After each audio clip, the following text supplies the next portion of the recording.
серпіп салғанда оған баратын православтар жете ме екен өзі? Церковь. Ну, есть же церкви, храм большой стоит. Несколько в городе их. Вообще меня, если честно, немножко огорчило, что под окнами моей квартиры сразу будет находиться храм. Қазақтар тұрады ғой, бергі орыстардың қажетіне. В наше время без этого никуда. У меня у самой 2 детей, это большая проблема, что нет школы. Енді мына жерде құрылыс жүріп жатыр ғой. Бұл шіркеудің... Жоқ. Білмеймін, мен бастары біледі, мен ешқандай мен жай күзетшімін.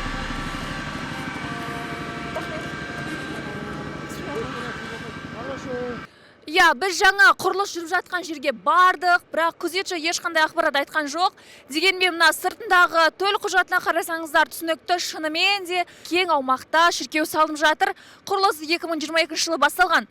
Енді тұрғындар неге наразы? Өйткені балаларымыз қайда оқиды? Мектеп жоқта, шіркеу салып жатыр деп бізге өздерінің шағымын айтқан еді. Қазір оны өздеріңізге естейсіздер. Мектеп салған дұрыс қой. Серкіп қайтеді. Бұл жерден де. Осы маңайда мен өзім осы үйде тұрам. Қарасам, почти 100% қазақтар тұрады ғой. Одан да мектеп балабақша салған дұрыс.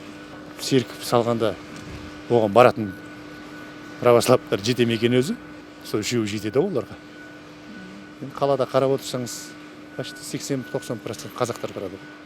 Менің ойымша сол мектеп, одан да балабақша салған дұрыс. Церковь можно в другое место. Надо лучше детям школу.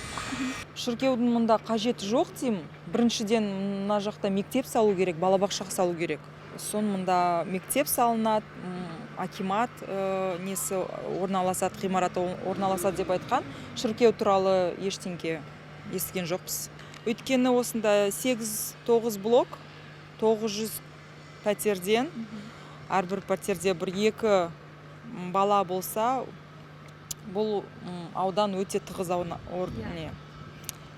тұрғындары өте тығыз, және осы жол да аса кең емес. Мне кажется, лучше школа. Да, лучше школа. Почему? Церковь тоже важна. Ну, образование тоже важно. В наше время без этого никуда. Да. А вы часто ходите? В церковь? Да. Не особо. Балабақша керек. Бір емес, бір 10 шақты. Мына қаншама үйлер бәрі многоэтажка, қаншама кісілер тұрып жатыр.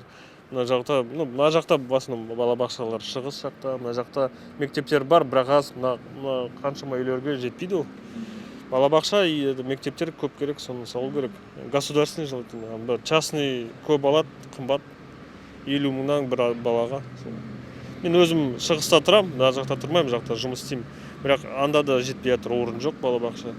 Государственный бәрі толық. Күтініс енді қашан 3 жыл, 2 жыл қойып күтеміз ба, енді частныйға береміз, не істейміз енді.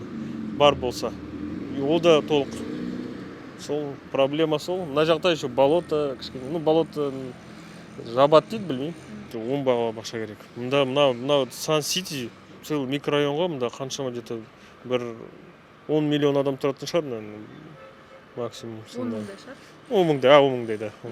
Ну, вообще меня, если честно, немножко огорчило, что под окнами моей квартиры сразу будет находиться храм. Это, конечно, нужное здание, но в любом случае, мне кажется, в такой близости к жилым домам они не должны располагаться, потому что если это храм, либо мечеть, это предполагает там, через какое-то определенное время колокола, там, чтение намаза, все равно это может доставлять некоторые неудобства людям. Но мое мнение, она должна находиться чуть подальше от жилых домов. У меня у самой 2 детей, это большая проблема, что нет школы. В Бином тяжело попасть. 71-я школа, она переполнена. А здесь густонаселенный район, практически в каждой квартире есть там 1, 2, 3 ребенка. И школа здесь, мне кажется, намного нужнее, чем даже та же самая мечеть, либо церковь. Да, детский сад важнее. Чё, школ много, он частно открываются. А детский сад этот... Ну, сейчас бюджетным семьям неким даже не по карману, вот приходится оставаться же дома. А церковь? Тут церковь. Ну, есть же церкви, храм большой стоит. Несколько в городе их. Я бы не сказал, что люди прям так все в веру ударились, а прям... Храмнан бұрын мектеп пен мешіт салсын да. Бірінші мектеп салсын, сосын барып қазақтар тұрады ғой, бергі орыстардың қажетіне. Енді есептеңіз қаншама үй мына жерден осы неше бала шығады ертең. Мектеп бірінші түсу керек. Микрорайон ғой, целый микрорайон уже. Бір районның адамдары тұрады.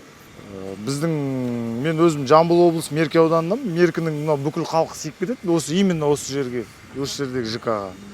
Бізде енді осы жерде, мысалы сол жердің өзінде қанша почти 48 мектеп бар.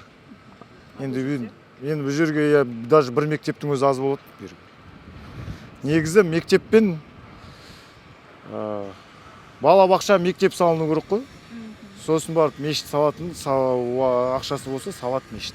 А так мектеп балабақша керек бұл жерге, бірінші очередь. Ал храм? Храм ол этот, білмеймін, берге перебор болып кетеді. Ну, я как мама, конечно, я не против церкви, но именно в таком густонаселенном месте, вы видите, да, в каждом доме по 9 подъездов. Это умножить, получить 1000 квартир. Не хватает школ, не хватает детских садов. Именно гос. Здесь на той улице открыты одни частные школы. Не у всех есть деньги оплачивать. Поэтому, да, мы за то, чтобы открыли школу. Церковь, да, пускай рядом будет церковь, но главное, чтобы была школа, наличие мест. Потому что рядом есть бином, а мы по адресу не относимся туда. Для чего строят школы, если мы не можем попасть в них? Ну, вообще, вроде бы по проекту должна была школа быть, я не знаю. Да. Да, есть она? Нету? Блин, ну школа нужна, да? Дұрыс емес, конечно. Мектеп саған дұрыс қой. Церковьтің нері бар бізге. Бұл мұсылманның жері. Тем более бұл біздің астанамыз. Керек жоқ. Церковь бар ғой бұл қалада. Ендігі нері бар екіншісінің. Бұл төртінші? Төртіншінің керек жоқ уже. Көп население оларда қазақтар. Орыстар аз ғой бұл жерде. Дұрыс емес. Не істеу керек оны? Салдырмау керек қолдан келсе. Басшыларға айтып.